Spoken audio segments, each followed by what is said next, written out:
Shanti and good evening to everyone. I'm Sister Kalyani Brahma Kumaris. Firstly, by invoking the Supreme God Father, the Divine, to this virtual gathering, I extend my hearty, a very warm and pleasant welcome to one and all. I feel today is a very auspicious day where we all came together to explore our innate powers to face the challenges of the crisis. Usually, we face challenges in handling men, money, and mind.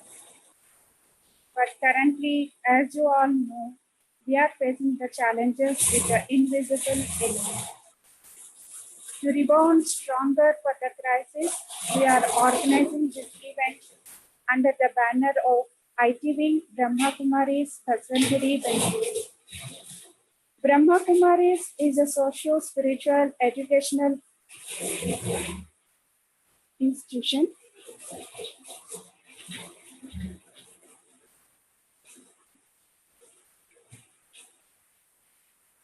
Hope I am audible for everyone. Please go ahead.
Kalyani sister, we are not able to hear you. Could you please rejoin?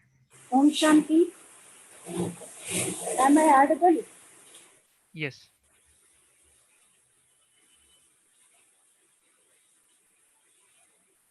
Yes, sister, please go ahead. Am I audible? Please inform me. Yes. Okay. To rebound stronger for the crisis, we are organizing this event under the banner of IT Wing Brahma Kumaris Basavanagudi, Bengaluru. Brahma Kumaris is a socio-spiritual educational institution.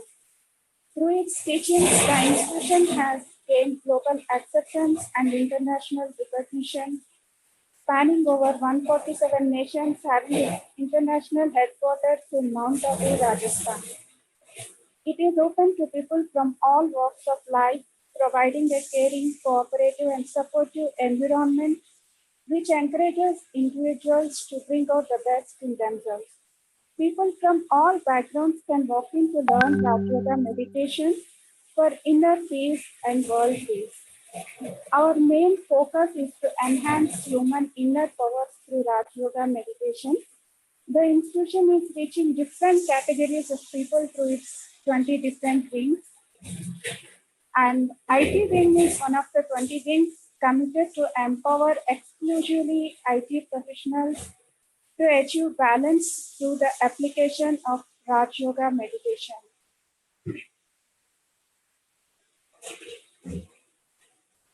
In their personal as well as in their professional life.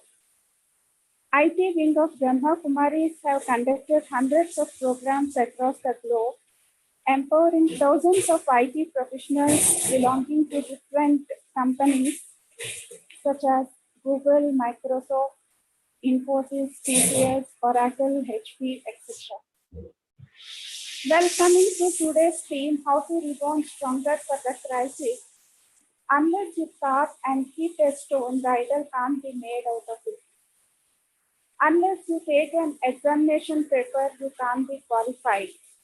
Similarly, unless you face the challenges in life, you can't become experienced and powerful. To enlighten us how to rebound stronger for the crisis today, Brother BKEV Gireesh is with us. I extend my hearty and cheerful welcome to you, brother.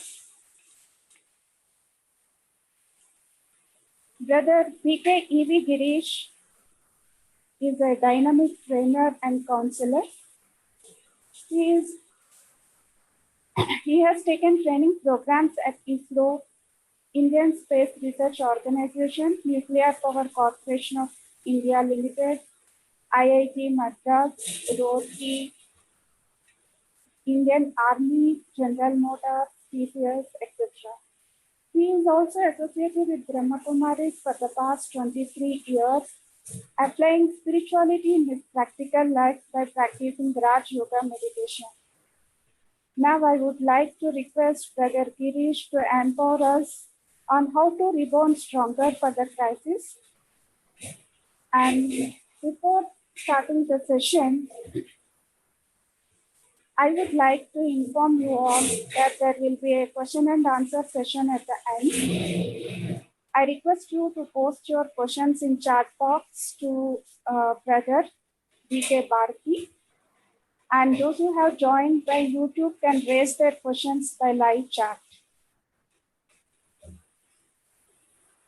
As we are eagerly waiting to listen from Brother DK EV Gireesh, I just hand over the floor to him. Brother Gireesh. Om Shanti, Namaste, and good evening to one and all present here. Thank you, Sister Kalyani, for that sweet introduction and setting the context for today's session. I'm also indeed very grateful to the Brahma Kumaris IT Wing Bangalore for having organized this particular program, which I think will really add value to each one of us in facing the challenging times are concerned. So friends, I hope you are all doing good, you are safe, you are healthy, you are in high spirits, and it would be a great pleasure to interact with you. And maybe for the next an hour or so, I will take you to a beautiful journey of what the current challenges we face. And primarily, it is with respect to our psychology and our mental makeup. And I would use a lot of psychological framework to understand what happens when we are facing difficult times, and how I, as an individual, can bail myself out and can have the power to rebound strong from crisis situation is concerned. I'll share with you a lot of tips and a lot of ways how I can mentally become very agile and very strong, so that a crisis doesn't look like a crisis. And ideally, I think that should be the way it has to be, because no situation or no challenge can ideally be called as a crisis or a challenge. It is just a happening, it's just an event. And it is onto me of how I face it. That makes it maybe a crisis situation or something, like I'm able to handle it. It's like a very simple analogy. If I need to give you, like in a class of almost around 60 students, there is a subject called as mathematics. And in a class of 60 students, it can happen that one student may score, or maybe a couple of them can score 100 out of 100. And if you ask them how is mathematics, they would definitely say, oh, uncle, it is very easy. It's very interesting. We need not, mug up a lot of things like subjects like history or civics or geography and remember a lot of things. All I need to remember is the concept, the application of the formula, practice it a little. Oh, wow, I love mathematics. It's easy. And it's scoring also. I mean, you get full 100% marks if your answers and the process is all right. But it can also happen that there could be a couple of students who may find mathematics little difficult or little challenging. Why? And if you ask them, how is mathematics? And they say, oh, sir, it is very difficult. I just don't understand it. Similarly, is it so that I just don't understand life? I just don't understand why this is all happening. I just don't understand what to do. Maybe the subject of life is a little difficult for us. Maybe I did not practice it much. Maybe I did not concentrate understanding the concepts of life. Maybe I was not told about it. I mean, there is no subject called as life. It is all about job. I mean, there is a subject called as job. There is a subject called as marriage. There is a subject called as a relationship, and they are all very integral and intimate to all of us. There is a subject called as performance. There is a subject called as growth. There is a subject called as promotion. Where is life? I mean, we are so obsessed with all these subjects that maybe the subject of life is ignored. And I would, at the beginning, would like to share a very beautiful information, a good news to all of you. Maybe with the current pandemic, all the news are not very encouraging and positive.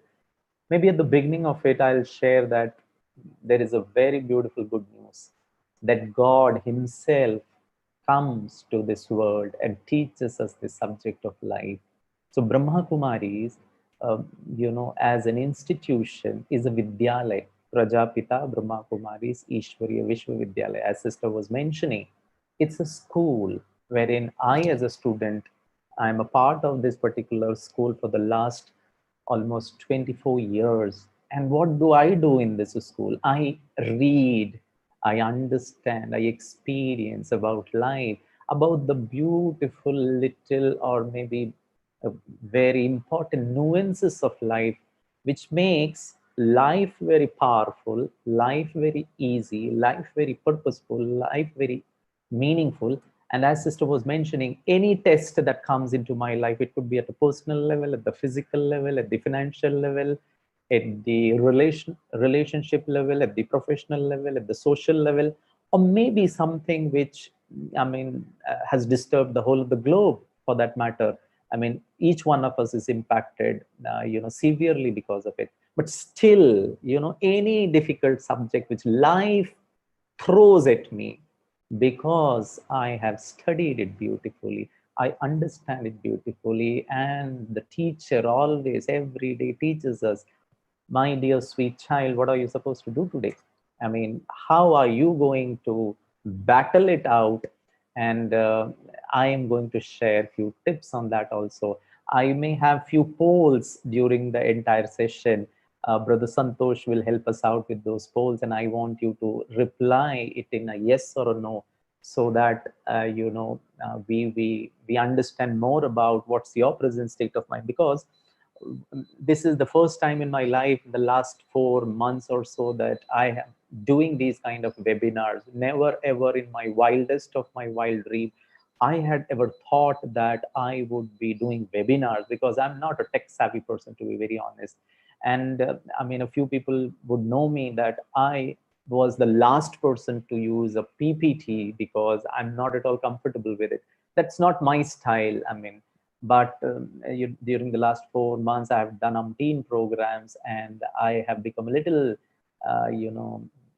smart in using PPTs, because I can't see you, I can't sense your vibrations, your feeling, your facial expression, your what you call the expression through your eyes. And that's a limitation with respect to webinar is concerned, where more number of people are joining. But I want you to be very active with the polls. I may have a couple of questions to you, so please respond to it. And at the last 10 minutes or 15 minutes or so, I want you to post questions. I'll be very happy that anything and everything with respect to life under the sky, you are welcome to ask question. I want you to trouble me as much as possible. In case if I'm not able to answer, I have few other people also of the IT wing who are also connected. I mean, they can also help you understand. It's not about me answering a question. It's about you getting a question from any sources concerned, and a very valid, very apt, very meaningful, and very helpful answer. So this is a very collective effort. What you can see is only Gireesh, but there are a lot of people behind me who are hidden behind the cameras, who have worked day in and day out to make this program a very successful program. So to begin with, friends, I'll share my slide deck. Um,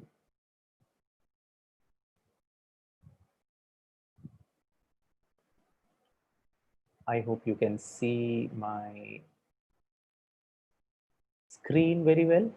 Um, Dilip Bhai or Santosh Bhai, can you Yes. give me an answer? Wonderful, good. So friends, I think we have on a very good note, if I need to tell you, rebound stronger from crisis. What it primarily means is that uh, any crisis for that matter, this COVID is a larger problem that has, made our lives very difficult. It has changed our lifestyle. It has changed our routine. It has brought about a lot of insecurities and anxiety in our life. To begin with, certain realities is not to create more fear psychosis in you. If I need to tell you that there is a good chance that the coronavirus will never go away. I mean, please take it positively. Even after a vaccine is discovered and deployed, I personally feel, and that's what a lot of epidemiologists from the Chicago University, from the World Health Organization, they feel that the virus is likely to remain for decades to come, circulating among the whole of the world's population. Its effect growing milder uh, as our immunity would grow, and our bodies will adapt to it over a period of time. So the virus is going to be there. The problem is not with the virus. The problem is how do we live with it safely? So combating endemic diseases, it has been in the past few years. You take it measles, you take chickenpox, you take HIV, you take it the common cold. I mean, they require long range thinking, sustained effort, and international coordination is required. And it takes a lot of time, money, political will to really beat something called as the virus is concerned. So, how do we live with it safely is the primary question. So, people keep talking about returning to normal. Can I lead the way I had lived? I mean, I long for it. You know, there was a time when I would always crib about the traffic jams in Bangalore, or maybe in Pune, or wherever you are listening to me from. I mean, all major cities have very terrible, horrific, traffic jams. I mean, I always cribbed about it, complained about. No time in my life for my family because it was performance in my, workplace, and at the same time, a lot of traveling, and then the family. So people keep talking about returning to normal. Now we feel that that was okay, even if it was huge traffic, that I could do it. But a future with an enduring coronavirus means normal will no longer exist. It could lead to, I mean, what I would say is that maybe we have to install doors that don't require grasping the handle, or maybe the lift button we need not click it with our fingers, or maybe with our shoes. Or families may have to have diagnostic test routinely done ahead of when they visit their grandparents or anybody in the family who is of old age, because it shows that people at the higher age group with comorbidities are susceptible to difficulties in handling the virus is concerned. So maybe we have now the open floors in our office setup may get replaced by that old one which we worked in cubicles or maybe rooms.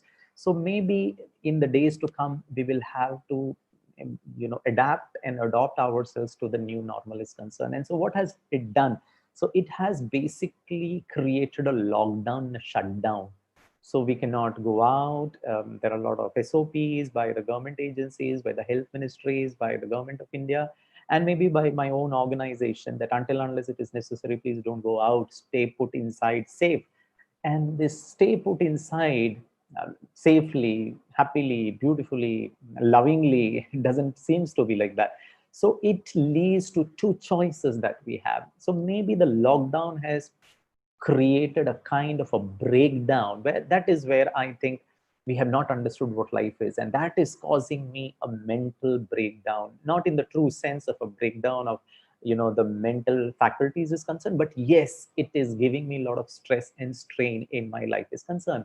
And the second could be what I call it as calm down. So the lockdown is happening, but sorry, my mind, my intellect, my feelings, my emotions are calm, they are relaxed, they are peaceful, they are easy. And I understand.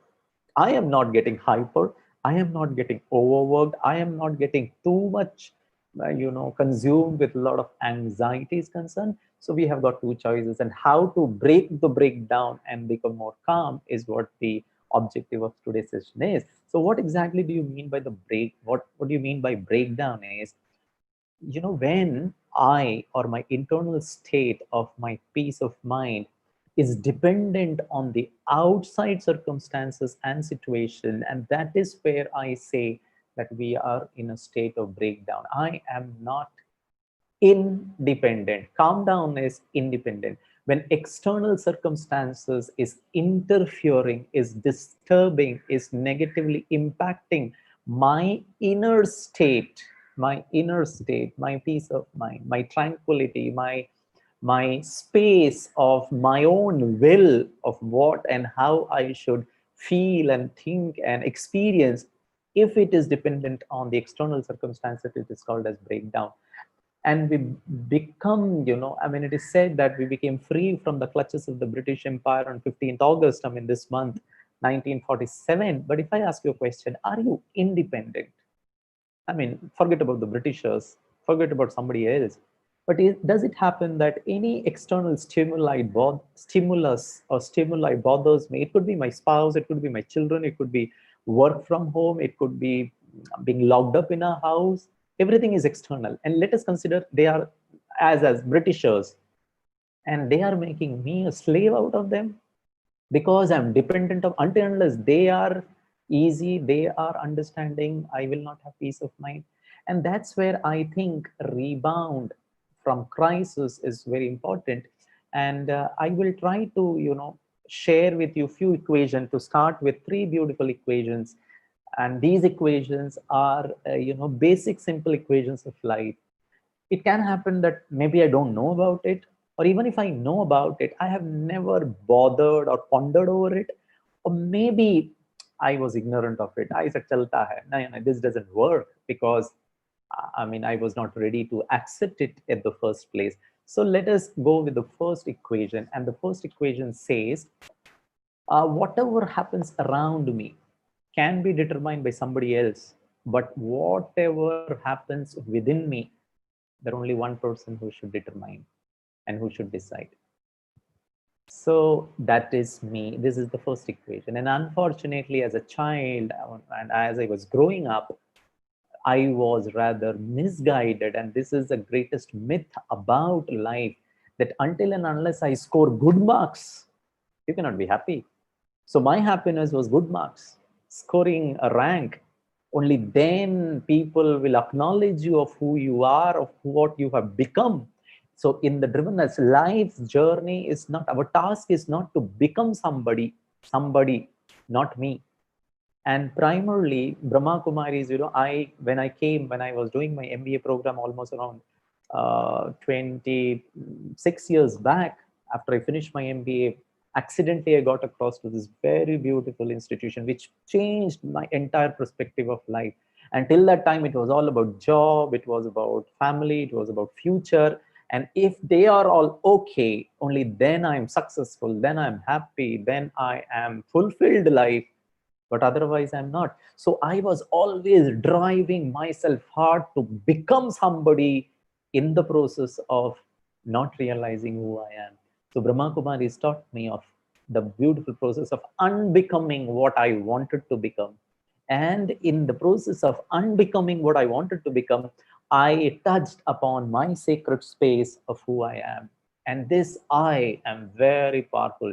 You put me to any crisis, this I is stable, is relaxed. It's not about me.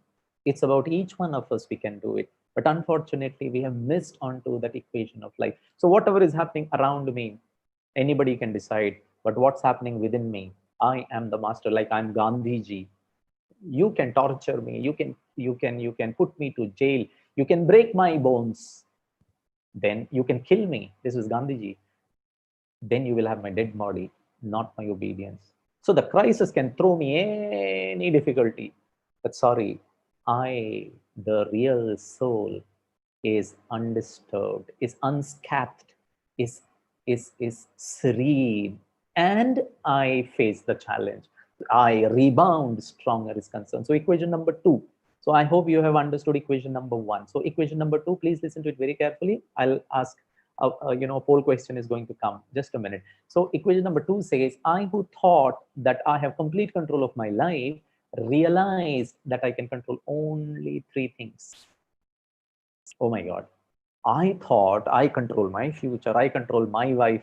On a lighter vein, don't take it seriously. Or my spouse, my children, my future, my bank balances, my financial health, or my elders in the family. And this is where I was running after.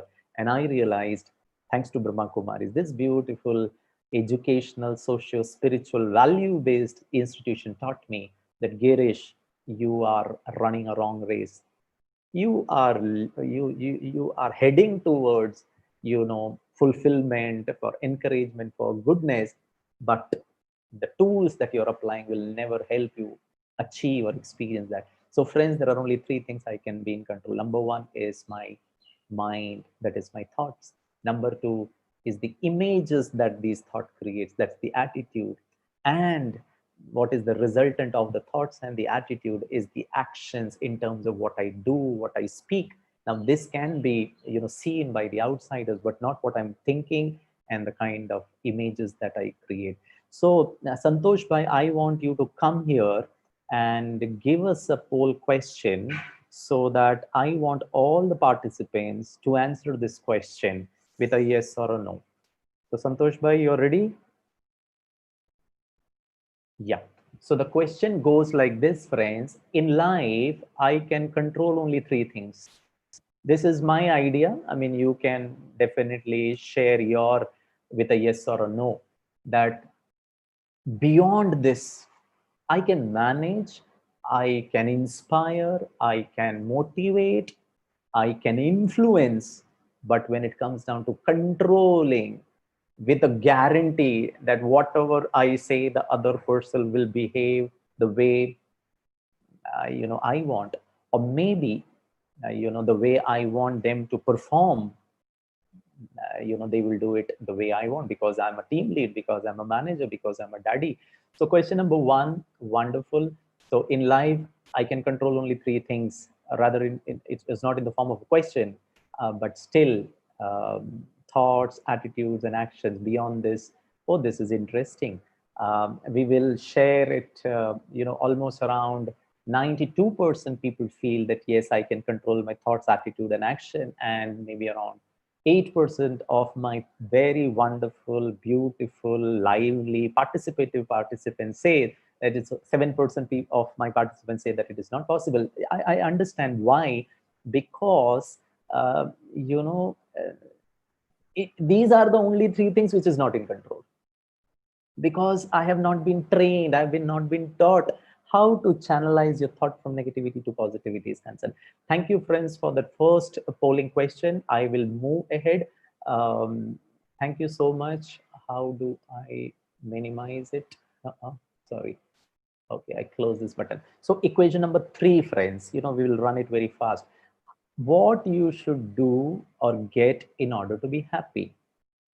Because we are always doing something, we are in the process of getting something, and that getting or doing will make me happy. And here comes equation number 3, and there is this beautiful equation called as get, do, and be. So for example, I want to get a lot of money. Why money? Because money would get me comfort, What do I do with that money? I will make a beautiful house. I will travel the whole world. And when I travel to exotic places, so traveling is doing, constructing a house is doing, buying a car is doing. And how do I do it? With one power called as the power of wealth. So I want to get a lot of money so that I do the action of constructing a house, or maybe building a beautiful bungalow, or maybe traveling to exotic places, all comforts. And if I can achieve that, then I will be happy.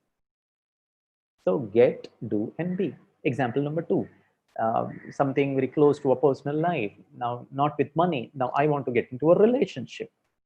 Get into a relationship. I need somebody.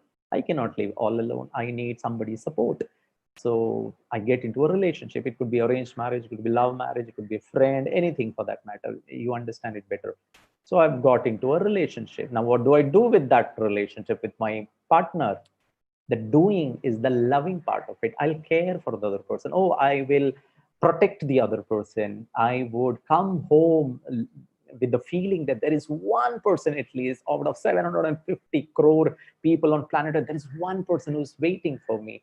There is one person whom I can fall back on in case I have trouble, I have difficulty. There is one person who will understand me instead of judging me.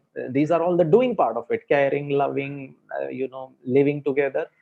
And when I will do that, then I will be happy. Example number three. So after marriage, Gireesh want to get a baby. Now I'm not only happy with this lady, but a lady or a guy, but now I want maybe a baby. So fine. So you get a baby. Now what do you do with the baby? Oh my God. Now she or he was from a different RNA or a DNA. If you happen to be a lady or a gents. Okay. My baby is my blood.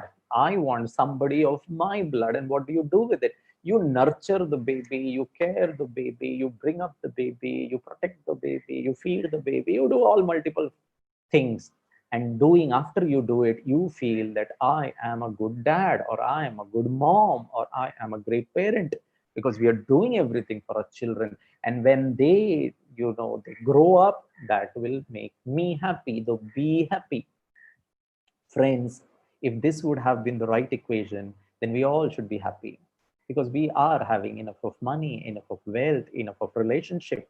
But I think that's where the whole problem is. Can you change it? Very simple. So instead of get, do, and be, do, and get. That's where my, this equation of life changed my entire perspective. Number one, be happy, be loving, be caring, be powerful, be serene, be sweet, be good. And with that being of awareness, of goodness, of love, lovingly, of peace, of purity, of power, then I do what do? Do earn money. How do I do it? With love. How do I do constructing a house? With happiness. How do I do get into a relationship? Even if the relationship, because the other person is turning to be little, hostile, little not very harmonious, I try to mend it. I try to manage it. In what way? Being peaceful, being serene. And believe me, friends, if I can be in a state of peace and do my 24 hours, which encompasses anything and everything about life, it could be earning money, it could be a relationship, it could be a child, it could be coronavirus, it could be future, it could be anything, working, eating, drinking, preparing, cooking, everything. I bet you do everything with a being of happiness, with an awareness of peace. I bet you, this is my little guarantee, although I'm not a great person like that, that you take my word, you will get what you want. What do you want? You want love from the other person. You want other person to understand you. You want to grow. You want to succeed. You want to be stress free. It will come automatically. You did not do anything. You want to be happy. It will come to you. So these three equations will set it absolutely okay. So friends, coming back to, with these three equations, how do we handle the current pandemic? Long-term virus means addressing mental health effects. There is an assumption that there is an increase in depression and anxiety levels of people. And I was reading one article, it says after pandemic, the levels of anxiety from moderate to normal to moderate to severity, it was 25% of the number of people they had tried to, do this, researched on them. They found it 25%, 28%, and 11% of the total responded. So, I mean, even if it is 100 people, out of 100, if 11 are in a severe category of experiencing anxiety, 28% is, a little on the higher side, and maybe 25%, but still, I mean, I feel that it is little on the higher side. So it may be a temporary problem that will eventually disappear along with the virus, and that's what researchers say with a very positive note. But for some people, the trauma, the fear, the stress will accumulate and fester like a wound if unaddressed or untreated. So I am injured, I have a wound, and if I don't treat it, it will keep growing and growing, and it will cause me a lot of pain. So I need to address it. So friends, if I ask you a very simple question, don't answer me, just ask yourself this question. Am I scared of stepping out of the home, maybe after the lockdown, or maybe when things would become a little normal? Am I feeling a little anxious about life after, the lockdown is concerned? Some people may be feeling anxious about whether they will be able to adjust back to the normality is concerned. Change in lifestyle and uncertainties are difficult to, for most of us to, deal with, and it can affect our mental health and well-being. So potentially leading to what I call it as stress, anxiety, and depression is concerned. So let's try to, if I ask you a very simple question. So poll number 2, Santosh bhai, if you can ask question number 2. So question number 2, friends, be very honest about it. There's nothing wrong or right about it. It's just about how I feel in the current scenario. So do you think stress and anxiety levels have gone up since lockdown? Could be for any reason, maybe directly or indirectly, that my stress levels have gone up. Oh, this is interesting. I'm very happy that, and I hope you are very honest about it. And even a small child is impacted by it, not necessarily that only elders or adults are impacted by it. So the question is, friends, I'll read it once again for you if you're on the screen. Look at this question number 2. It is a poll. 58% of the total number of participants have responded, I want. Oh, this is interesting, the figures are increasing by 60. I request the remaining 40%. Please understand this question. Do you think your stress or anxiety levels have gone up since the lockdown? It could be, 10% of my stress levels might have gone up, or maybe it could be 100%, not necessarily that it should be an absolute no or an absolute yes. Wonderful. So if I take this, almost 64% of the people who have voted, I really appreciate it. And it says 69% feel yes, we are maybe little or maybe more stressed or having anxious thoughts. So this session will help you. And 31%, I'm really happy for 31%. Maybe when we have a Q&A session and if time permits, I want you to share what do you do to manage your stress levels that you are not affected or impacted by the stress and the anxiety. And I want you to share your tips, to the participants on a personal level or on a platform like this. So let us go ahead with, friends. What the first tip is concerned from a positive psychology perspective, accept the new normal. And it says that we have to, stop living in denial that, things are not okay, because we need to understand that there are a lot of things which are beyond our control. So coronavirus is out of my control. The lockdown is out of control, what my employers decide. So there is only one thing which is left with me, is to accept things as they are happening. And whatever I could control, let me try to influence others through what I control. Number 2, one day at a time. Now try and avoid ruminating about the future. Focus on living through today and get it done with it. Don't think about tomorrow or the past. Easier said than done. But then meditation, then all the other techniques will help you to focus on today rather than getting anxiously worried about what's happening in the. So it is said, please don't either stay in the past or the future. The best place to stay is to be in the present, because this is the time when you're experiencing life. So today, if I'm experiencing something negative about my past or worried about the future, so what I'm doing is I'm experiencing pain, agony, frustration in today's life. And today is a wonderful gift that I have, that I can, experience beauty of life. This is very interesting, friends. So make sure, cut down the time on the coronavirus news. It's not going to help you.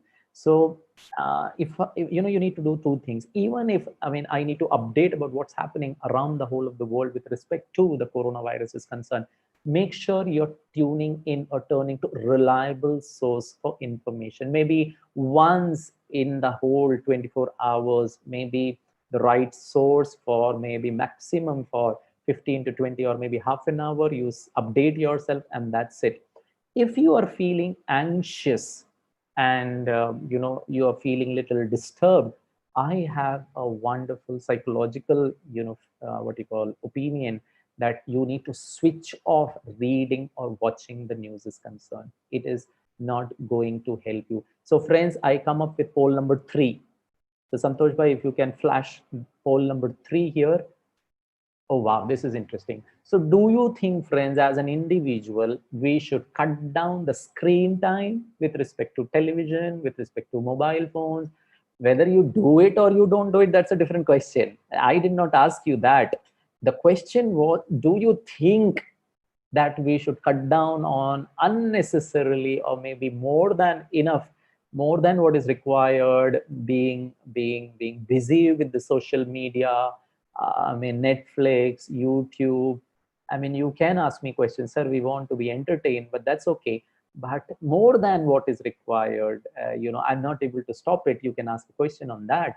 Oh, this was as expected, almost 58% people have voted and 98% of them, they say yes, and two very wonderful, beautiful people say no.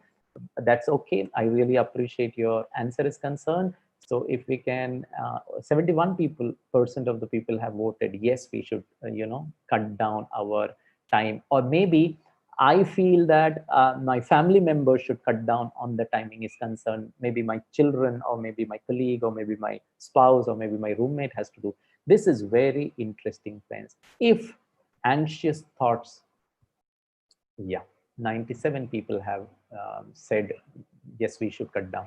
So it says, if anxious thoughts and feelings are bogging down and you're not able to get rid of these thoughts, even after trying to stop it, you need to take professional help, and this is a must. And there is nothing wrong about seeking professional help. It's just that you are not able to handle it. And in case you feel not okay, sharing your anxiety with a stranger or with a doctor, one of the best things you can do to your own mental health is to have open conversation with the loved ones around you. It could be family, friends, relative, office colleagues, your bosses, your superiors, anybody whom you feel that they'll understand you. What it happens is that it relaxes you. You have said, you have poured out, and you feel okay, that there is somebody who can help me. Next tip is very important. It says we need to begin to re-establish our old routine is concerned. Whether you're working from home or you're spending more time in the household work, with your household activities is concerned, a great way to come back to normality is to re-establish your old routine. Maybe prior to the COVID-19, you used to come from office, sleep at 10 o'clock and get up at 5 because you had to go to the office, and that's the time when you come back, and you don't get any rest the whole day. But now my entire routine is disturbed and I am not able to establish it. So forcefully, with little authority, ensure that you have your old routine. Maybe you used to do yogas and you used to go for a walk, or maybe a gym. And in case you cannot go to a gym, but at least get up early in the morning and do some exercises, so that the associative nature of the brain understands that there's nothing wrong about it. Everything is normal because I am following the old routine is concerned. This is little from a psychological perspective, friends. We need to understand a very important aspect. It is called a sailing with the waves. So continuously feeling overwhelmed and feeling on the edge, this is what the COVID-19 has done. Please understand that the primary function of any emotion or any feeling that comes is to act as a messenger. It is trying to tell you something. So that, please create a space between you and the thought, because you are not that thought. You are originally a peaceful entity. It is your mind which is thinking it, so because it is because of some stimuli, because of some, say for example, I watch the news and there is a very high surge of the COVID cases, suppose in your locality. Now that is a trigger or a stimuli or an external event, and that can create a thought. Now I am creating, my mind is creating a thought, oh God, of fear. What will happen to all of us? Now it is overwhelming me. So the moment I create a space between me and the thought, and I, the soul, I, try to figure out what is the message behind it. What do I do right now to feel better? Is this a recurring feeling or this is something new? And how do I handle it? What do I do to overcome it? Now what you're doing is you are creating a space between you and the thought, because the thought is taking you. So what you're doing is you are sailing with the waves. And at times, we need to understand emotions are primarily or generally cyclical in nature. And being aware of this, we will be able to manage it, because it will not last. The wave has come and it will subside, or even it will dissipate. So when it is at a high point, it is overwhelming you. If you can wait till the time, and till the time you are not getting overwhelmed, you are not getting anxious. So what you're doing is you are able to see your own thought. You are able to see how I am going to respond. And that's where the primary purpose of meditation comes into picture. Very important. We need to avoid judging our own feelings. When we experience unpleasant or uncomfortable emotions, many of us then become immediately, we feel guilty, we feel angry, we feel frustrated. I mean, of whatever thought has come because of the external environment. And we feel bad about, having had that bad emotion. It is almost as if we believe that the feeling itself was wrong. No, psychology says, please don't judge your own feelings. Please understand, there is nothing inherently bad about any emotion. There is something, there is a reason behind it. It could be a past experience, it could be your past sanskaras, it could be an external stimuli, and that's where you are getting those thoughts. So reactions to your own emotions are, I mean, every emotion or a thought that comes is okay. The problem is how I react or respond to that particular thought makes the whole situation absolutely bad and vulnerable. So can I detach myself from it? And we are absolutely wonderful, cooking up psychological drama. I remember 2 days back, I was speaking to a student from Delhi, and she had some PhD, this. And the whole conversation, she was only speaking about, what if my PhD guide comes to know? What if that teacher tells about my past? What if they come to know what will be my CGPA score? It was all about the future. I mean, there was no reason why she should think, but she is making a beautiful story and a drama out of something of a mail that his professor had sent. And this is where I think meditation comes into place. Please stop beating yourself. Use honest self-assessment instead. In the lockdown, it might have happened to some of us that we are growing unhappy with whom we are becoming. Maybe you have turned or morphed just a thought, maybe not true with you. Maybe I have morphed into a quick to anger parent. I have lost my patience because I just cannot handle these kids 24/7 with me. or maybe I have become an over controlling spouse, or maybe you have become very lethargic, very lazy. I mean, just living and working out of my pajamas. I mean, binging on Netflix, on junk food, or maybe drinks. I mean, this is what I have become. So if you have, if not necessarily, so if you have picked up any of the habit which you feel it is not okay with me, or any trait that you don't like about yourself, please offer yourself some kind of a kindness. Please be loving to yourself first. Be very honest. Suppose you have shouted at your child and you feel bad about it. I mean, this is not the way I would have handled my child, but it just happened because I'm not in control of myself. So can I be honest? Can I go across to this young boy or a girl and say, I'm extremely sorry. This is not what daddy is. I just got worked up. I'm extremely sorry. I'll take care of it, that I don't behave in the same fashion. You know what you're doing? You are showing kindness to yourself.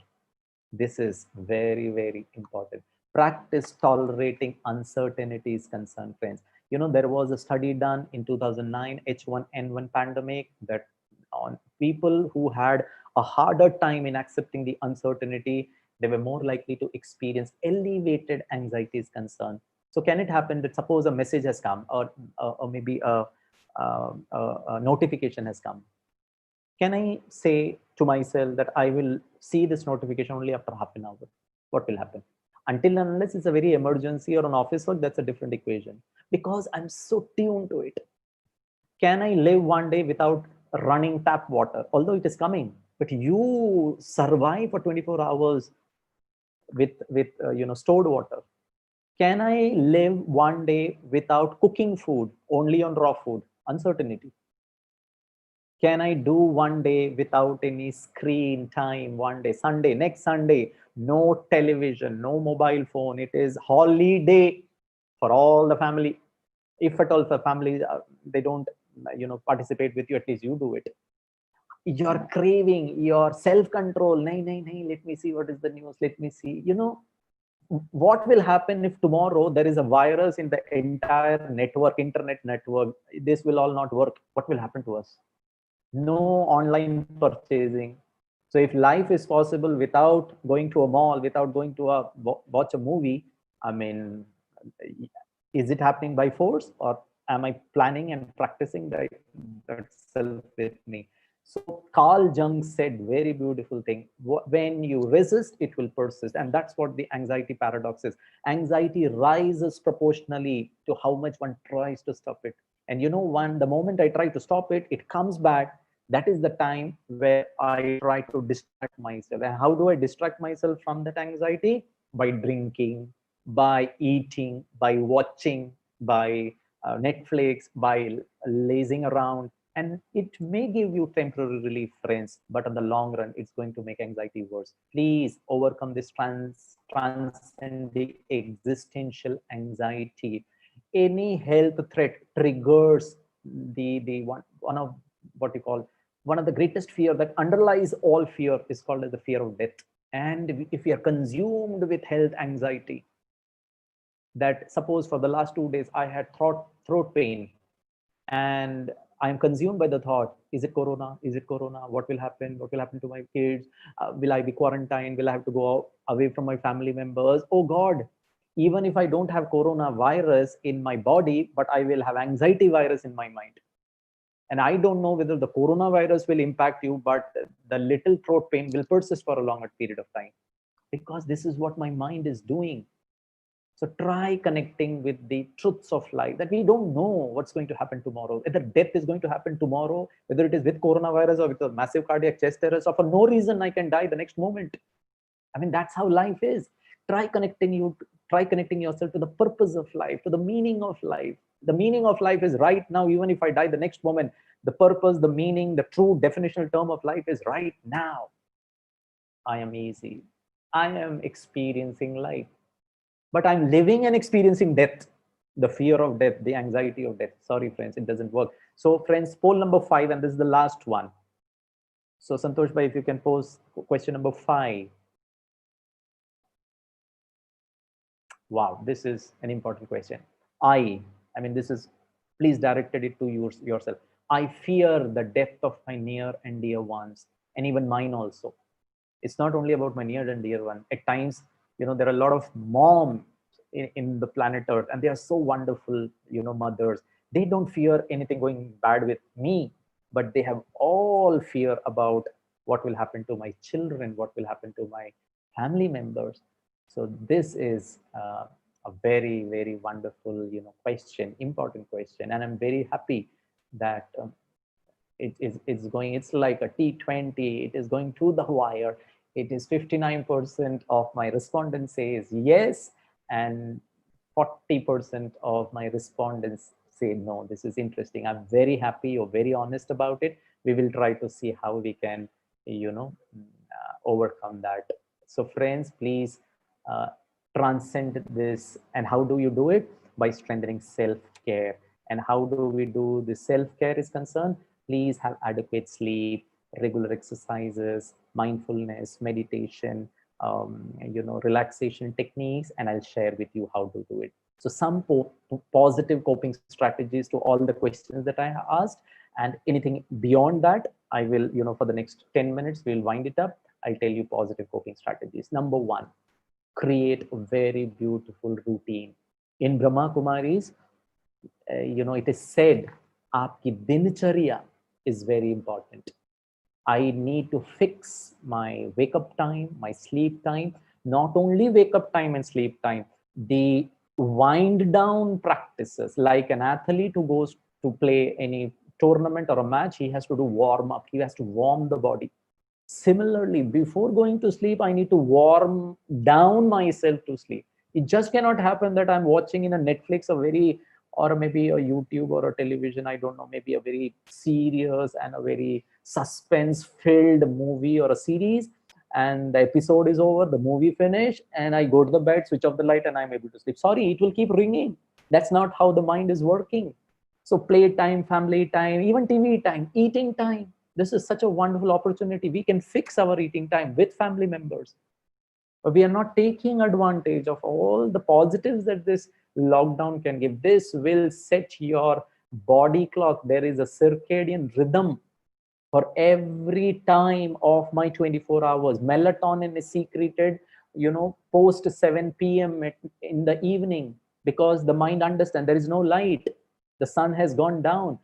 The body and the brain and the intelligence of nature is so smart that it will start secreting melatonin, which induces sleep.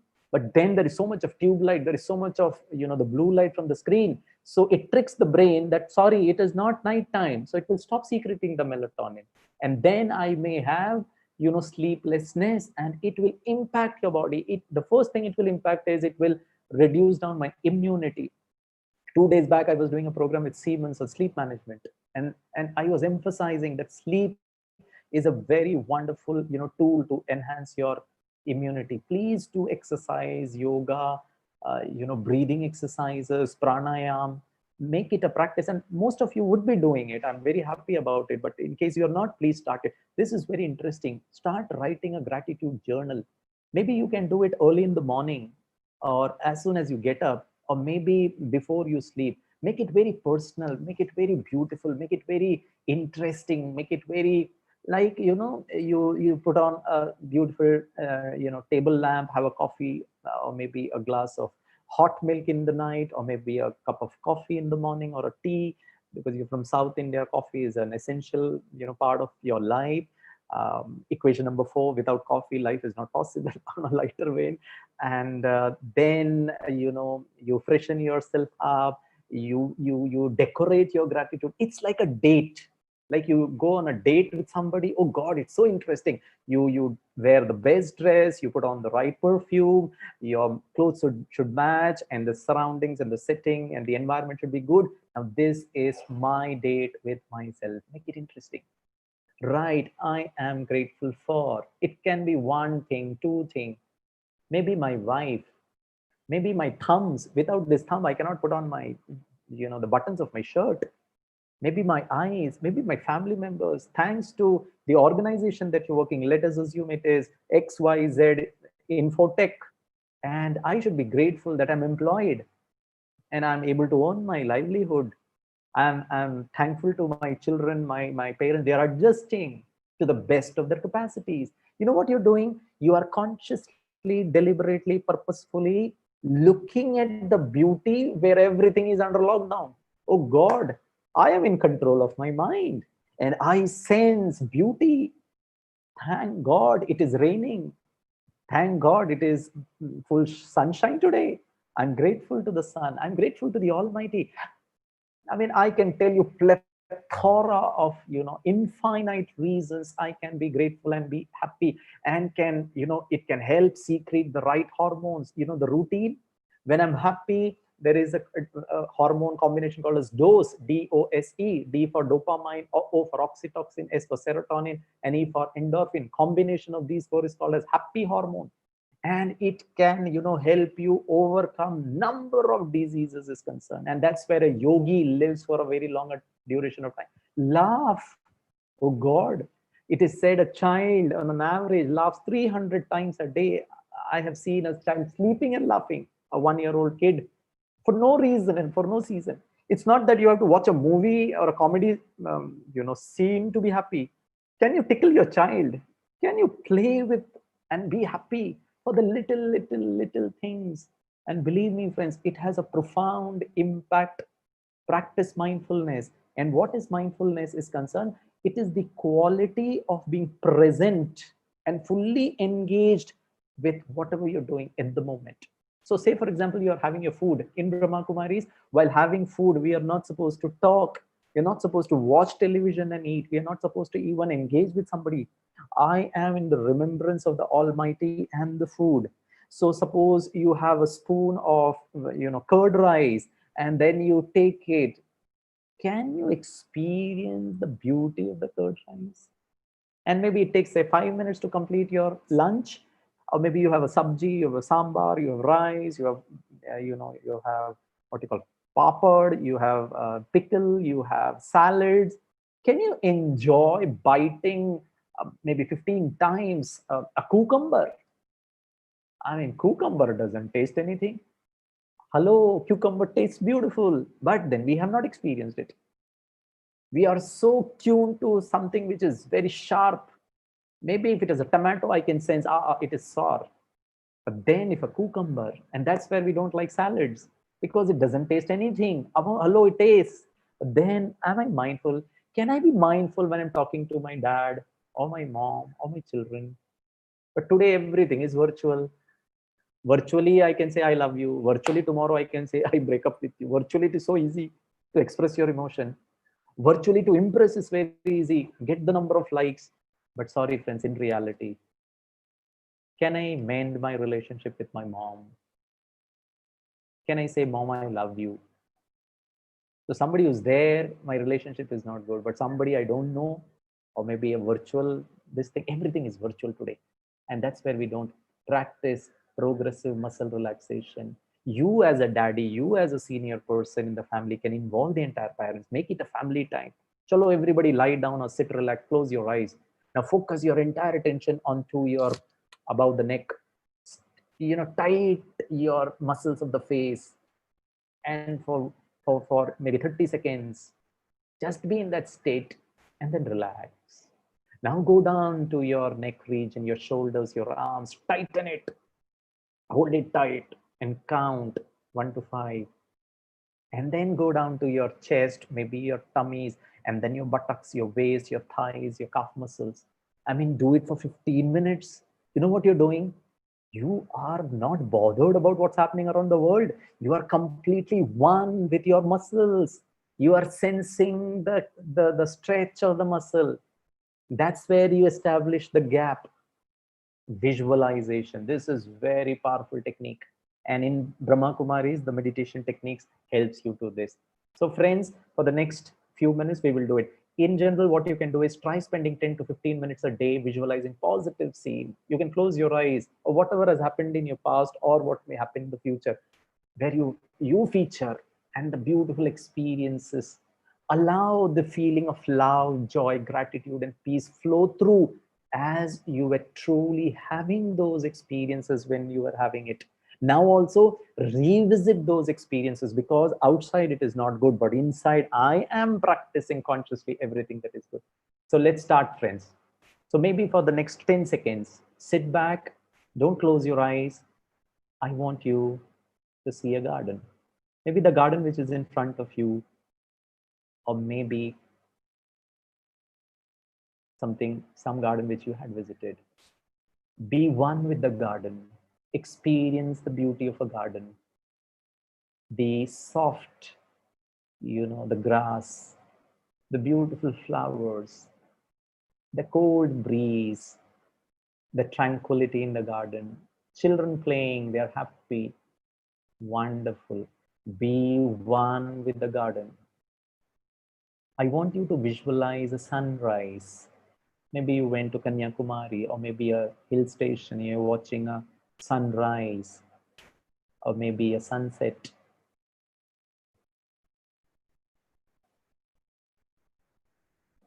The sun just coming up, spreading the rays of light and energy. I want you to see a sea beach. Maybe the one put on the screen, or maybe wherever you have been.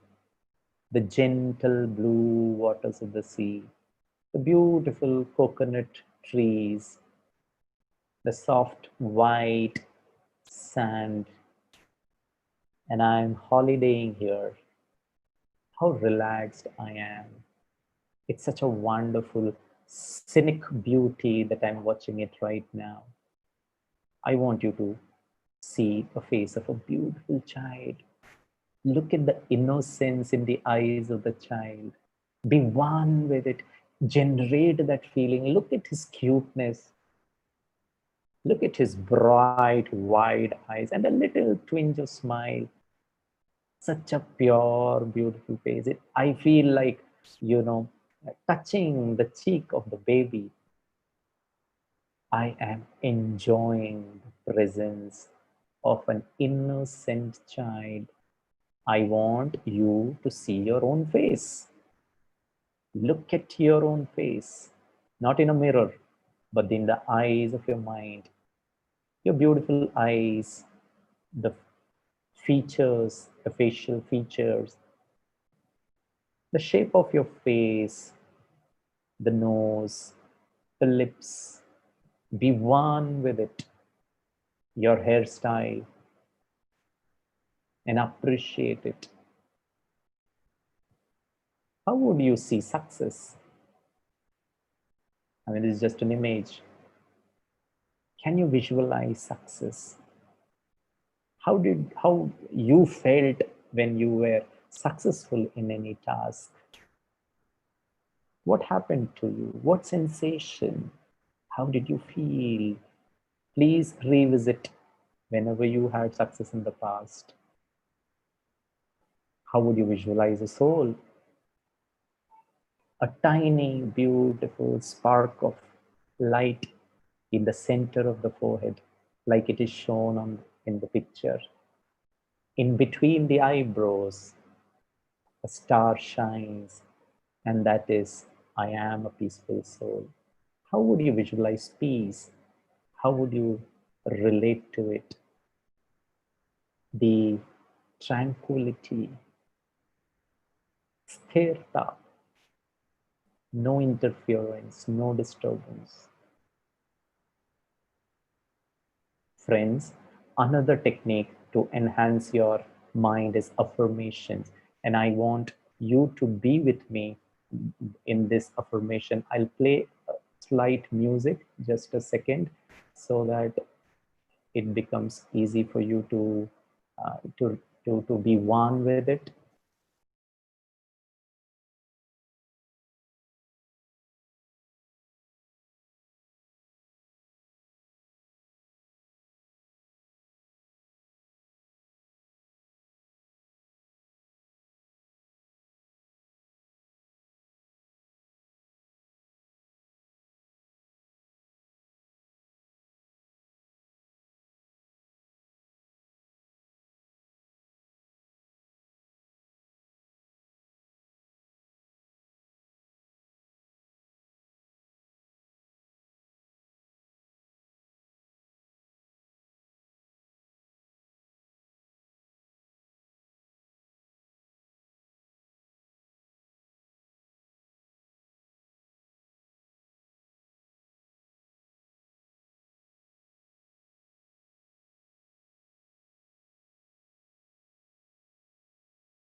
I'll take another 2 minutes.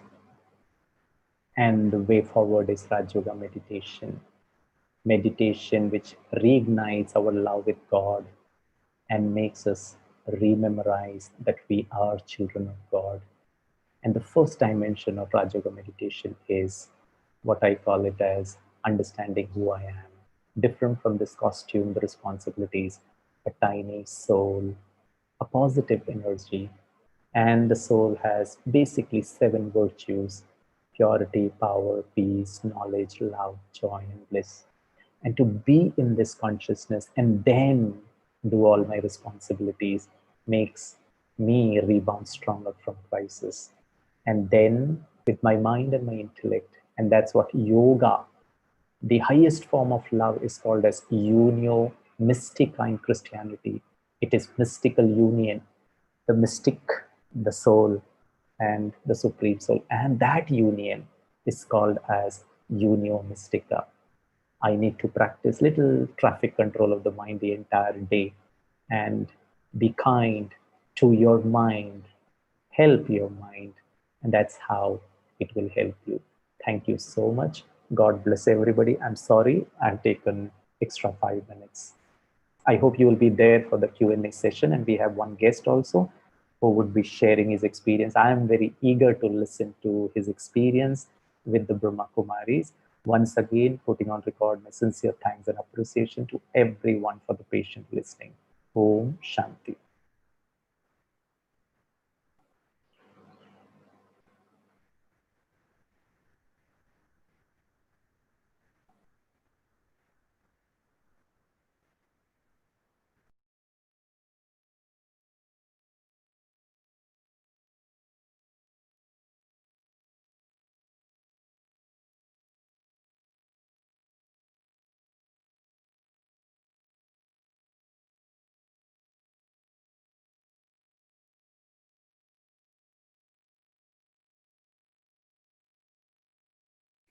Thank you, Gireesh bhai. It was a wonderful session, and especially I loved the meditation session a lot. And thank you so much for the valuable inputs. So let's welcome our guest speaker for today. Brother, next slide, please. So we have Brother Syed Hassan, the global head of the global service management at DXC. So currently he's at his home at Chennai, and he's going to share the benefits and his experiences of meditation and Raj Yoga meditation with Brahma Kumaris. Over to you, brother.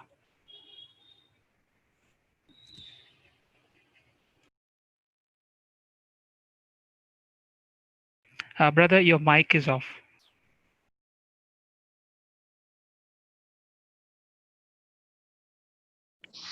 Am I audible now? Yes. Okay, thank you. See, I was introduced to Brahma Kumaris by my colleague and good friend Vinay Jaideep, okay, who is also in this meeting and who has been, I'm sure, a key part of conducting this. So in office, we used to be very inquisitive, okay, about his sattvic, okay, self-cooking food habits, especially when we are having lunch, etc., and also his very disciplined lifestyle, okay. And Vinay used to explain to us very patiently, okay, about the foundation, Brahma Kumaris, and how he found answers to all his open questions about life through a very thorough research. Okay, knowing Vinay, I know that the kind of research that he would have done would have been very thorough. Okay, and my own personal association, okay, started with Brahma Kumaris. It deepened during Chennai floods in 2015 when I worked with Vinay and the team in Chennai, okay, for supporting the flood affected people, okay, with food and basic amenities. This is when I realized about the abundant mentality, the selfless service, okay, and the warm heart that the brothers and sisters of Brahma Kumaris possess. I followed this up, okay, by registering for events conducted by the Brahma Kumari IT teams, including the Spirit IT summits, and I found each one of them, okay, very relevant very informative, okay, very inspiring, okay, and refreshing, like what we went through just now, okay, with Gireesh Bhai's session, and very useful, okay, personally. And I would say that as an individual, as a human being, Brahma Kumaris has inspired me to get ready to do something which is more deeper and more fulfilling. Okay, this is when a set of friends, okay, we started an NGO called Chennai United. Okay, and I'm sure the seeds of this were sown during Chennai floods. Okay, in the Brahma Kumari premises in Adyar in Chennai. And through this NGO, we have been able to serve 30 different schools in Chennai. Okay, and I'm sure the blessings of all the seniors, brothers, and sisters from Brahma Kumari is responsible for a success of this NGO in whatever small way we have been able to help. And I would say that I really identified with the goodness, okay, that is being preached, and I enjoyed the learning about the spiritual values. Okay, and I would truly like to thank, okay, this community, and especially Vinay, okay, for introducing me to Brahma Kumaris and the learning and inspiration that I could derive from this association. Okay, and today, coming to what I've been asked for to talk about today, is some snippets, okay, to the IT community on, say, being successful based on the current trends that we see. Okay, I just thought I'll take maybe 2 or 3 minutes more to talk about the different trends which are happening in the industry for us to be cognizant of. Okay, long-term trends. I would summarize it with an acronym called STEEP, STEEP, which means societal trends which are happening, which is the S, customizations, okay, each person wanting his or her own requirement in a very unique, personalized manner. The next generation workforce that we are seeing, the competition for talent, the urbanization that we see, etc., is part of the societal trends that we are seeing. Technology, okay, I'm sure everyone on this call can rattle out the impact of technology, the artificial intelligence, IoT, blockchain, and 3D printing, augmented reality, etc. Okay, so I know all of us will be almost say talking about this 3 times a day, being IT people. Economy, okay, global competition, industry consolidations, etc., which are happening. Environment, okay, the go green and the other initiatives, climate changes, okay. Chennai is raining like it is November, December now, almost daily. Climate changes, resource scarcity, and political landscapes, the regulatory landscapes, etc. I would say that these are the long-term trends that we should be conscious of: the societal, technology, environment, economy, political, etc. Having said that, what we should be very well aware is about the medium term, what's happening in the world of digital, the industrial revolution 4.0, okay, and how the small startups are making a big difference and making a dent, okay, to large players in the industry, okay, and how startups like Amazon, Facebook, Google, etc., which were tiny and small 20 years before, okay, have become large and amongst the top 5 in Fortune 500 now. Those are the medium-term things that we should be very cognizant of and get prepared. And I'm sure our companies are preparing for it. Now, coming to the short term, okay, short term, like what Gireesh Bhai was also saying, it's all about COVID-19. Okay, the world of business, we see that the revenue streams are cut off, manufacturing is cut off, logistics is cut off, and the immediate priority of these businesses is going to be reviving and getting back to normal. So here comes, say, what we need to say correlate with what we learned from Gireesh Bhai today. Okay, about anti-fragility is the word I would like to use. See, fragile companies and fragile individuals, okay, when they face a resistance or a challenge like this, they tend to break. Okay, and anti-fragile, okay, is when we tend to get stronger when we go through such crisis, so that we can inoculate ourselves, okay, from future shocks. I'm sure, say, based on what we learned today, I took a lot of notes on, say, the specific prescriptions that, say, Brother Gireesh was suggesting, which can help us to get there.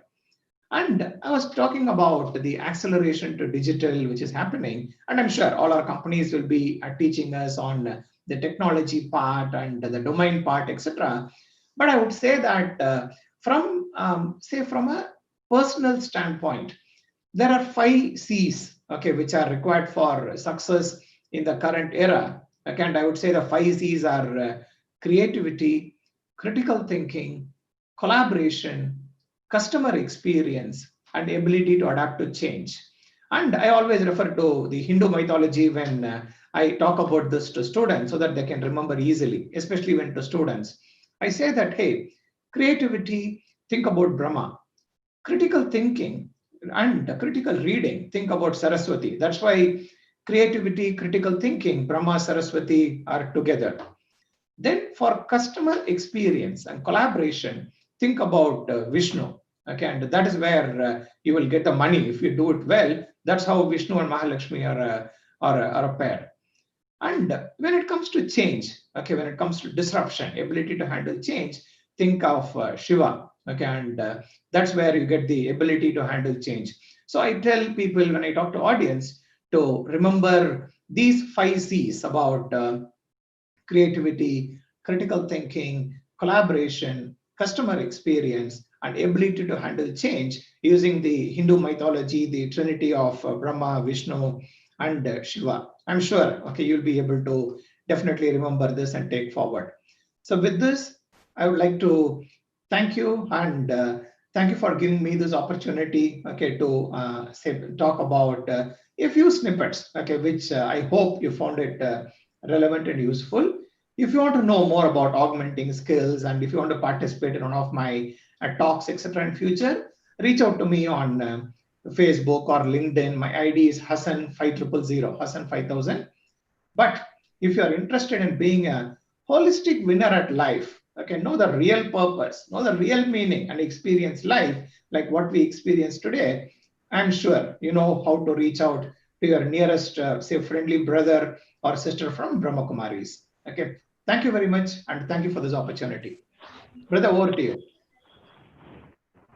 Thank you very much, Brother Syed Hassan, for being with us and sharing your invaluable experience with Brahma Kumaris and some input. Thank you very much. I would also like to extend my deep sense of gratitude for Brother Gireesh. This session was very touching and transforming, informative and inclusive. And Brother has his own uniqueness of capturing the audience by blending humor to his vision and quoting practical life examples. Thank you very much, Brother Gireesh, for being with us and giving your invaluable inputs how to rebound stronger from the crisis. And before moving to the next segment of the event, I just want to remind you all to give your feedback. And now moving to the question and answer session, I would like to request Brother B.K. Bharti to take over the floor and put questions in front of the speakers. I also request all the participants to be with us till the end of the session. Om Shanti. Om Shanti. Thank you, sister. Okay, so it's interesting that a few questions have come up now. And Gireesh Bhai, this one brother is, or one of the thing question what they asked is, it is related to students. Mhm. They want to know how to be efficient and how to approach the competitive exams in this disturbed scenarios. Yeah. Uh, that's an out of syllabus question for me. But still, I'll ask this question. Yeah, it's basically they want to know how to keep the mind in control and prepare for it. Yeah. I mean, I was just, on a lighter vein, I said, because as a teacher, I have been trained never to say that I don't know the answer, but I can give some answer, whether it is relevant or not, again, on a lighter vein. But whether it is, competitive exams and there could be certain challenges that can happen is that I'm not able to concentrate as far as my exams are concerned. That could be one challenge. Second is maybe the dates are postponed or we are not updated about when the results will come. I think the government of India, the various agencies are working to bring everything back to normal. I have been told that admissions are happening in colleges, so they are making everything online. So maybe everything will become online. So you need not be worried about that thing in the future. But what can really happen is that my levels of concentration with respect to the exams, if that is a challenge, then I need to enhance my levels of concentration. My confidence levels have to go up, because this is not a normal time that I can go out with my friends and can just relax for some time and then come back and again start studying. Or maybe I attend colleges and there with my friends, the classes, the chit chat, that relaxes me down, and then I come back home. Or maybe I go to my what you call competitive exam classes, there I have my friends. So all these de-stresses yourself. But right now everything is virtual, so I am left all alone with respect to being a friend to myself, being good to myself, being lovely to myself. And that's where I think it could pose a little challenge, because then if these are not happening, it is building up my stress. And more so with respect to the exam, when it will happen, whether I'll be able to clear the exam, what will be my future, this will all build up into something very terrible, and that will impact your performance, your concentration level, your memorizing skills. And that's where I think, brother, what you need to do is you need to learn. If I would recommend you, Raj Yoga meditation, that will help you to de-stress yourself, relax yourself. And at the same time, as I told you in my presentation, you will have to find ways and means. Your routine have to be set, and you will have to change it based on what's your current scenario at home is concerned. You will have to find little things so that it can de-stress yourself. You can feel lively. I'll give you a very simple example. I stay in Mumbai, and in front of me there is a big mountain of the Borivali National Park. And there are a lot of birds, and one day by mistake I put something for the birds to eat, and now a bunch of birds are my dear friend. They keep chirping, they talk to me, and I engage with them. I have studied little about birds. There are birds who feed on grains, but there are certain birds who don't like grains, they like something else. So I mean, it is, you are finding something to to be happy. And then if I'm happy with this little thing, and then I can concentrate on my studies are concerned. So please practice meditation, apply the coping strategies, have self-care, love yourself, make it more interesting. The studying has to be more interesting. You have to become more creative. As Said Hassan was mentioning, you have to become creative with respect to your life, with respect to your studies, with respect to your timing is concerned. And I think this will help you to, to cope up with the difficulties you're facing. Yeah, sure. I hope the questioner has got a good advice now.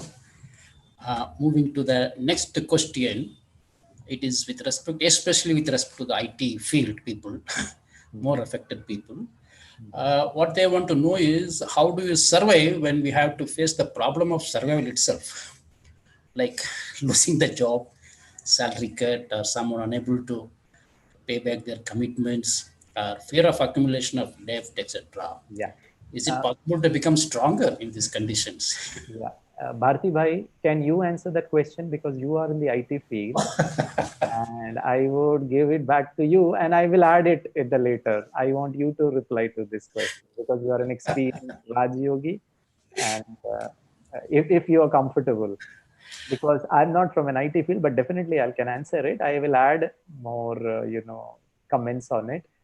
But Bharti Bhai, if you can answer that question, I'll be very happy. Yeah, actually, my experience is basically I am practically blended with the spirituality and work. In fact, that has helped me a lot over a long time. Naturally, if I am not in that practice, I would also having the similar question in my mind actually. But today, that the practice of spirituality over a long time of about 2 decades naturally helped me how to be with me all the time. not giving to the situation of myself and get oscillated by the conditions of the happening around it, and then get into perturbance actually. So basically what I want to say is, if you really understand the reality of the world and reality of yourself, be with you, you are really capable of managing many things actually. Yeah. Don't underestimate yourself because the problems are above you. Try to be always above the problem so that problem will look small to you actually. This is one philosophy what I try to follow many times, so that I am trying to remain always above the issues what are in front of me, so that I can always overcome or solve it or move forward actually. Yeah. Bharti bhai, I'll add few things. I mean, that was a very appropriate suggestion that you have given, and you have shared your experience also. Yes. So to answer the question that job cut, financial health getting disturbed, your commitments towards your EMIs, there is a possibility that I may lose my job, or there is a pay cuts. Friend, you have asked one question. When survival itself is a problem, how do you survive? So let me tell you what is the definition of survival. For survival, man needs three things. Only three things is required for survival, nothing else. So there is a great distinction between survival and life. So in the olden days, when the stone era happened, as per our scientific, research and history, what tells us, unlike Brahma Kumaris, when we were in a stone age, at that time, humans, the only objective was to survive. And if you look at their lifestyle, survival was only with three things. Number one was food. Number two was clothing. And number three was shelter, like animals do. Now, if you are thinking about survival, then you should not get worried with an idli sambar if I'll be able to get an idli sambar. A dry, bread is good enough for survival. Now, where is the question of survival? Survival means you can survive with two chapatis also. But the problem is my 25,000 EMI for a 3-bedroom hall kitchen. I mean, I can survive in a 1-bedroom hall kitchen also. It's only a question of survival, right? That's the whole problem. We don't understand what life is. Life is not survival. All these three things is for the body. Food is for the body. Clothing is for the body, or I'll die. Shelter is for the body. Where is life? Life, as brother was mentioning, his spiritual orientation. Life is an experience, and the soul experiences pain. The soul experiences peace. And if I can sit right now, I know I have to pay my EMIs. I know my organization is going to, lay off a lot of people. I could be, I couldn't be, I don't know. But right now, let me not get bothered by whether or not what will happen. Now that's a future. You are creating fear for a future event. What's the guarantee that you will not be laid out? What is the guarantee that you will be laid out? There is a possibility, fine. There is a possibility that I'll die tomorrow. There is a possibility that I may have a massive stroke and one side would be paralytic and I cannot even, speak. Could be a possibility, but I don't fear. Now, life is an experience. Can I sit for 5 minutes right now with all the challenges you're facing with respect to your survival difficulties? And now I detach myself from food, shelter, and clothing. We are sacrificing and hijacking life for survival. The whole life, since childhood, mummy says study, score good marks, earn a lot of money. Life doesn't require money. Yeah. This is for survival. And that's where the whole problem is. As brother was mentioning, his orientation, as he was saying, his spiritual orientation, he may also have difficulties. Even I have difficulties of my this thing. And then I sit back for 5 minutes, as I had guided you, or the Brahma Kumaris will guide you. You detach yourself. Right now, don't think about it. You think about consciously. It's like you're driving your own vehicle. It cannot be out of your control. Your thoughts, your emotions, your attitude, and your action is in control. And that's where the whole problem is. We have not been taught. We have not practiced controlling our mind. And right now, for the next 5 minutes, I experience life. Life is an experience. I experience the beauty of what is with me right now. I am abundant with whatever I have. Yes, tomorrow things can go upar niche ho sakta hai, but I don't know. That's what life is. But why am I worried because of it? Now I have relaxed. Now I will plan. What will happen at the most? What's the risks involved? What do I plan? How I will go ahead with it? That's what we can do. Whatever is in my control, I do it. What is beyond my control, I leave it to the Almighty, to life, to time, to the future, which I don't know. And then I lead my present, my family life, my professional life without fear, without strain, without stress. And when I do my activity with peace and happiness, believe me, as Hassan Bhai was mentioning, you become creative. A stressed mind will never become creative. The more you are creative, the more you learn. Maybe not this job, you will get another job, who knows.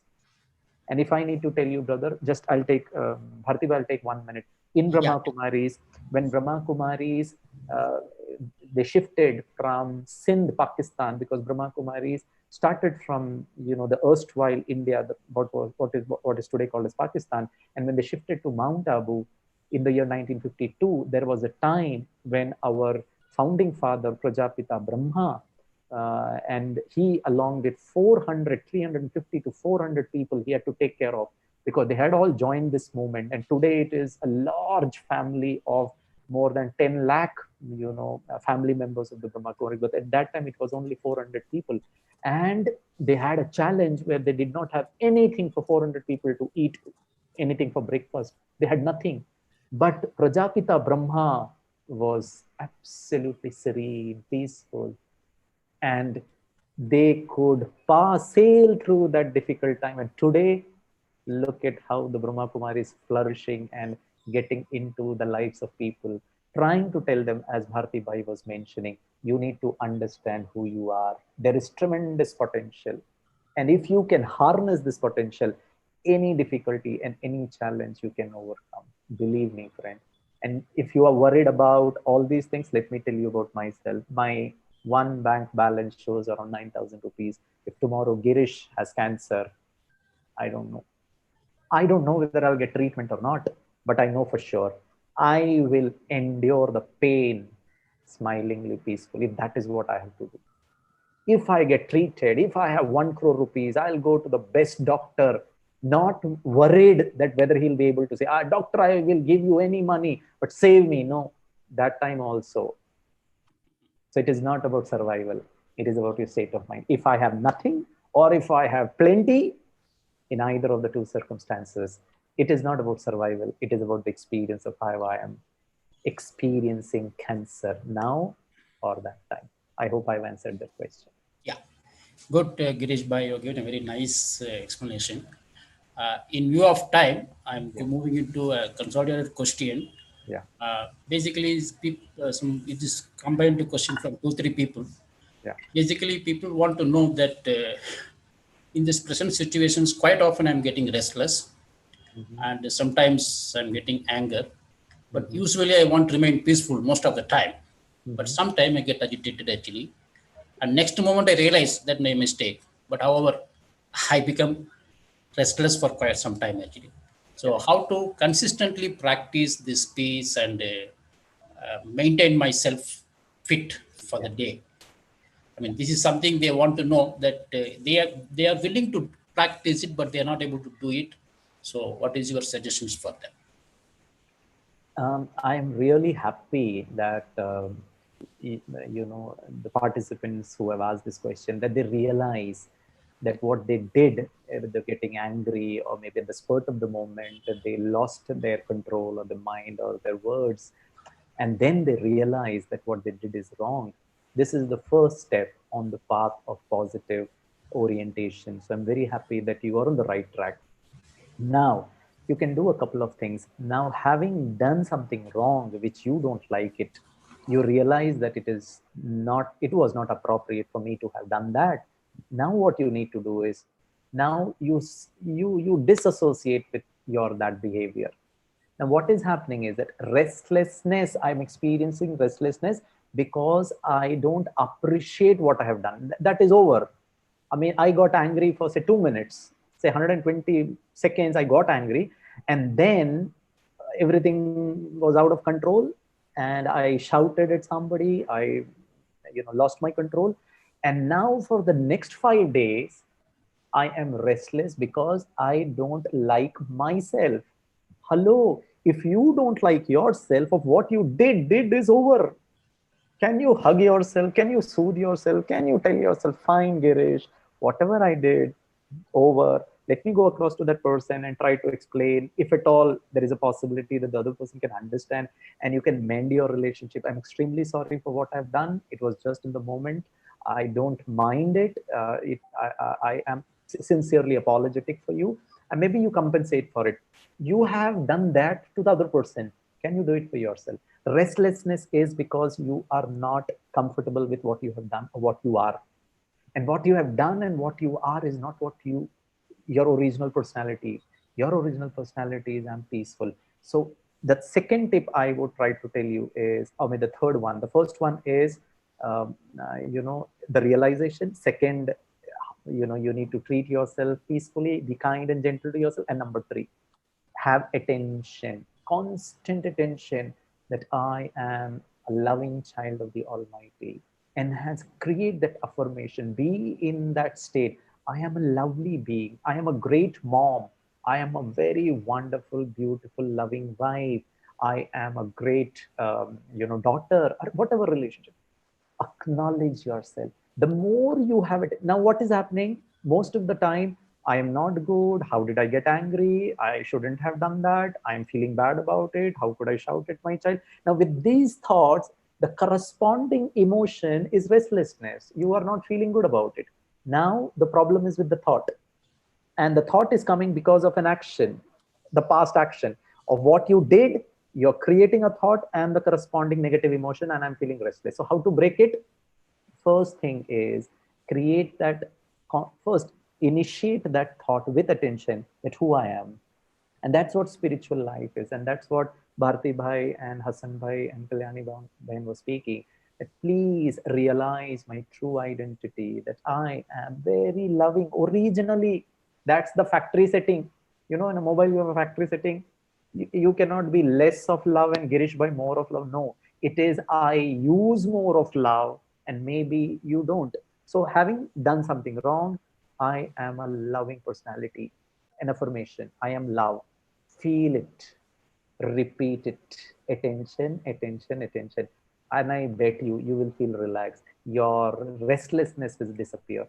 And on the fourth thing, on the long-term basis, please learn meditation from the Brahma Kumaris, because it is a combination of concentration, contemplation, and transcending form of meditation. You can go feel that as if you're out of the body, you're in a different world, absolutely silent. That is also possible. And you can learn Raj Yoga meditation. That will help you a lot. Thank you. Sure, Girish, but really you have given a nice way in a very systematic approach what one has to follow, and how practicing Raj Yoga meditation can answer most of the things or all of the things, in fact, actually. Absolutely. So, all participants, thank you for your great time, and we also appreciate your feedback. Please send it to the mail email ID what is displayed here. Also, if you have still some more questions or you want to connect with us, please send a mail to this what are given here. Also, contact the number. Okay, we can get in touch with you for going forward. Actually, so to coming to the closing things, I may ask Sister Kalyani to go with the final meditation and go to the closing things of the program. Thank you. Over to Sister Kalyani.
Om Shanti. Thank you, Bharti Bhai and Gireesh Bhai.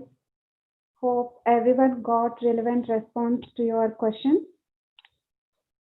Let's have meditation for few moments. Sit in a comfortable posture. Make your mind free from all the influences of the world. Be for yourself. Relax your body and mind. Let's disconnect ourselves completely from the outer world for a few moments. Focus in the middle of the forehead and visualize yourself as a subtle, shiny point of light. The energy, the master, the eternal being.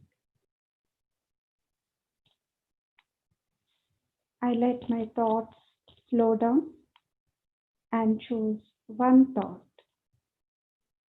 I am being of light and I am being of peace. And connect my true self with the one above, the supreme, the divine point of light. The moment I connect, I experience deep inner peace. God's light and power surrounds me. It's a light of love, peace, and purity. Through this light of pure and peaceful vibrations, my mind and body is healing. I experience deep inner peace and I feel protected.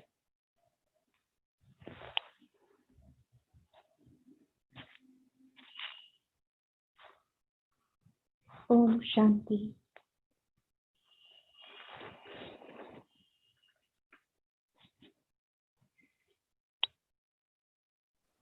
Gently come back.